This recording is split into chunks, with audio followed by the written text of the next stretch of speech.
Peristiwa tahun 1-5 kenabian dan masa pemboikotan. Bismillahirrahmanirrahim. Setelah menerima wahyu pertama di Gua Hira, Rasulullah Shallallahu Alaihi Wasallam memulai dakwah secara sembunyi-sembunyi selama 3 tahun. Orang pertama yang beriman adalah Khadijah radhiyallahu anha, kemudian Ali bin Abi Thalib, lalu Abu Bakar As-Siddiq radhiyallahu anhum.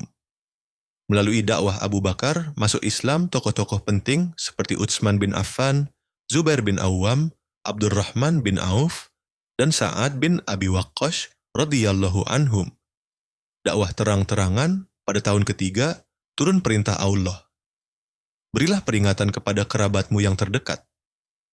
Rasulullah Shallallahu Alaihi Wasallam naik ke Bukit Syofa dan berseru memanggil kabilah-kabilah Quraisy.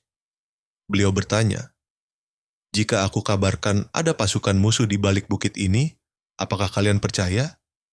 Mereka menjawab, "Ya, kami tidak pernah mendengar dusta darimu."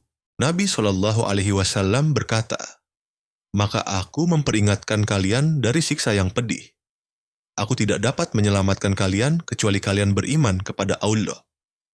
Abu Lahab marah dan berkata, "Celakalah engkau. Apakah untuk ini engkau mengumpulkan kami?" Maka turunlah surah Al-Lahab. Siksaan terhadap kaum muslimin, kaum Quraisy mulai menyiksa kaum muslimin, terutama yang lemah dan tidak berperlindungan. Bilal bin Rabah radhiyallahu anhu disiksa di bawah terik matahari dengan batu besar di dadanya, namun tetap mengucapkan Ahad, Ahad. Yasir dan Sumayyah radhiyallahu anhuma menjadi syuhada pertama dalam Islam. Rasulullah Shallallahu Alaihi Wasallam berkata kepada keluarga mereka, "Bersabarlah wahai keluarga Yasir, sesungguhnya tempat kembali kalian adalah surga." Hijrah ke Habasyah. Melihat siksaan yang semakin berat, Rasulullah Shallallahu Alaihi Wasallam memerintahkan para sahabat hijrah ke Habasyah. Beliau bersabda, "Di sana ada raja yang tidak ada seorang pun teraniaya di sisinya."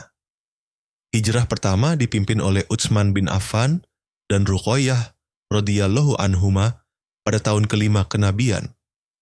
Hijrah kedua lebih besar dengan 83 laki-laki dan 19 perempuan. Quraisy mengutus Amr bin Al-Ash dan Abdullah bin Abi Rabi'ah ke Habasyah dengan hadiah untuk Raja Najasyi, meminta agar kaum muslimin diserahkan kepada mereka.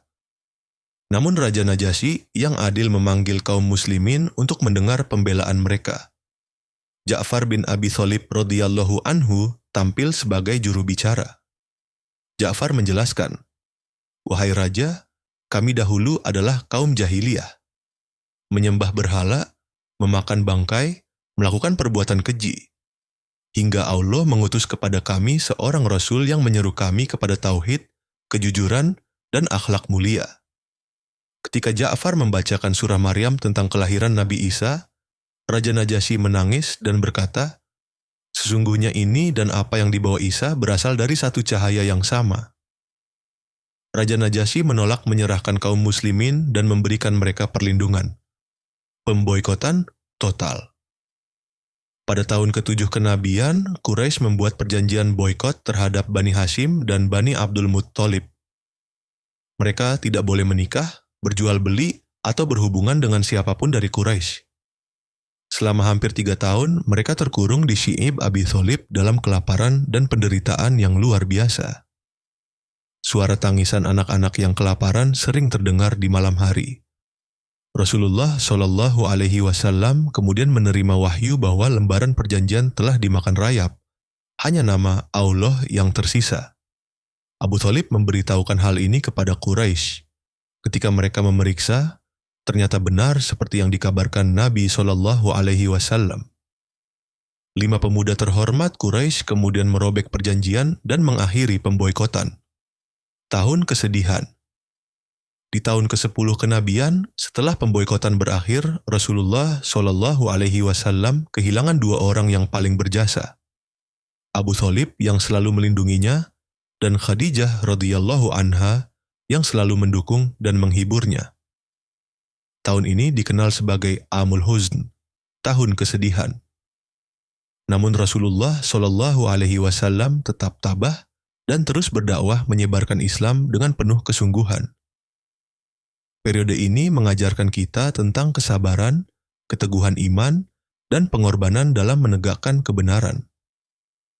Para sahabat rela meninggalkan harta, keluarga, dan tanah air demi mempertahankan akidah Islam. Wallahu a'lam bishawab. Wassalamualaikum warahmatullahi wabarakatuh.